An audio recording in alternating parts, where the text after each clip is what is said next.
Good morning, children. Welcome to online class. Now we are going to see life in villages and towns. That is vital villages and thriving towns. Chapter 9, the first part of the lesson we are going to see.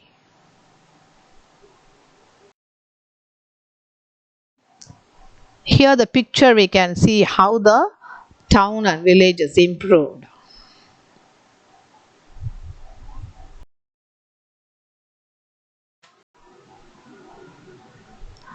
So the life in villages and towns we can see like this. That is the life in villages, the uses of iron tools and improved agriculture, growth of crafts and guilds, trade, village society. And the second urbanization will discuss about evidence from the past, archaeological sources, literature, and the main thing about the Arikamedu we are going to get some information. So for today's topic, what are the learning objectives we are going to discuss? The first point, use of iron tools and improved agriculture, growth of crafts and guilds, trade, and about the village society. Let me see one by one.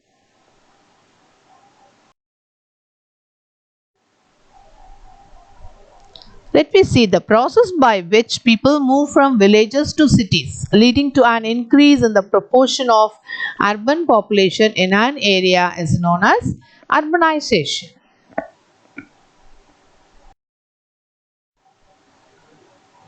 After the collapse of the cities of the Harappan civilization for several centuries, there were no urban centers in the Indian subcontinent.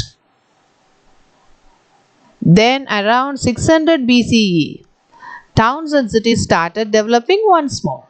They improved in agriculture, occupation, the iron and tools, everything, it's developed.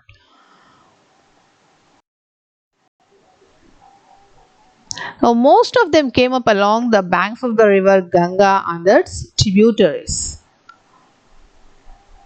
This phase of urbanization in India, that is from the 6th to the 3rd centuries BCE, is known as the second urbanization.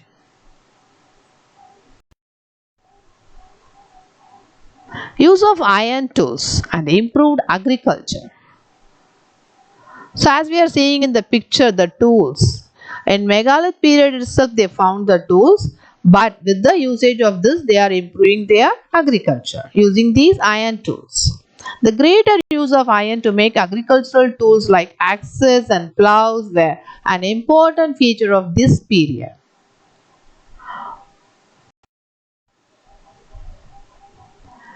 The iron plough was more effective than the wooden plough as it could dig deeper into heavy and dry soils. The iron axes were sharper and stronger than stone tools, so making it easier to clear forest. When they are cutting forest, it will be easy to cut because it's sharp easily and it's very stronger also comparing the stone tools.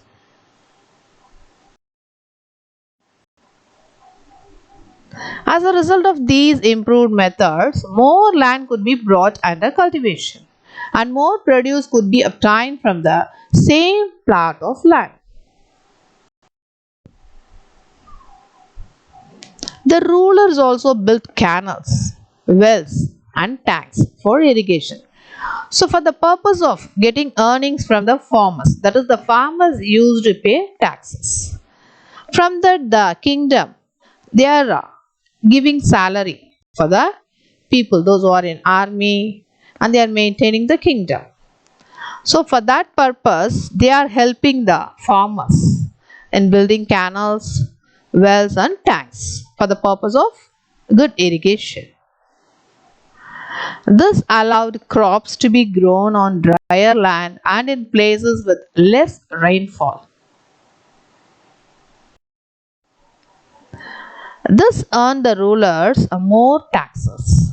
As a result of all these factors, there was an increase in the production of crops and people began to trade the surplus. So what they are in excess of their need, they are started trading that production. Growth of crafts and guilds. With the production of surplus food, people were now able to spend time learning and developing different crafts. Soon, the villages had a variety of craftspeople like potters, weavers, goldsmiths, and ironsmiths.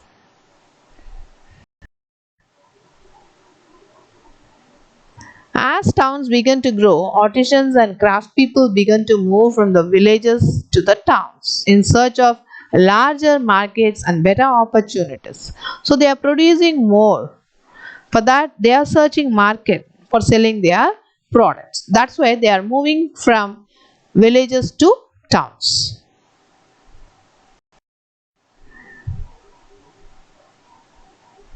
These craftspeople organized themselves into associations or guilds called shrenis, presided over by a pramukha. So, what all the guilds provided here we see they are giving training in the crafts, made rules and regulations, fixed the prices of goods, and also gave loans in times of need. Let me see about the trade. As we are seeing in the picture, the trading in the towns, as agriculture and craft production increased, trade grew. The main article of trade included agricultural products, textiles, silk, jewelry, pottery, and a variety of other handicrafts.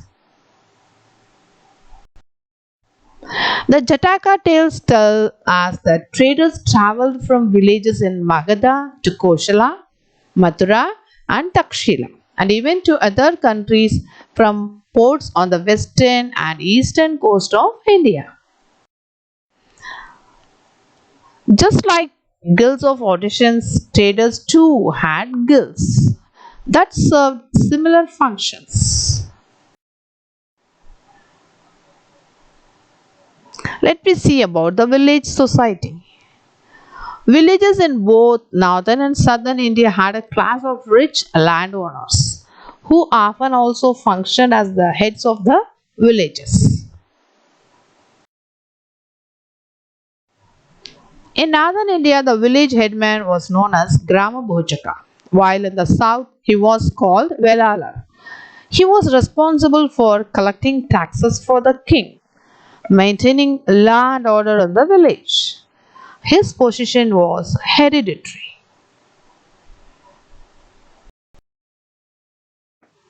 Independent farmers who owned smaller plots of land were known as Grihapatis, and the landless farmers who worked on others' lands were known as Dasa Karmakaras.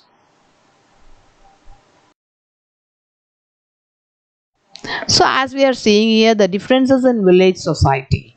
So, their position and how they called in North India and in South India, we will see. So, large landowners they will be called Grama Bhojaka in North India and Velalar in South India. And small farmers they will be called Grihapatis in North India and Ulavar in South India. Landless laborers, that is, those who are working in others' lands, they'll be called as Dasa Karmakaras in North India, and in South India, they will be called as Adimai and Kadaisia. Thank you, children. We will meet in the next class.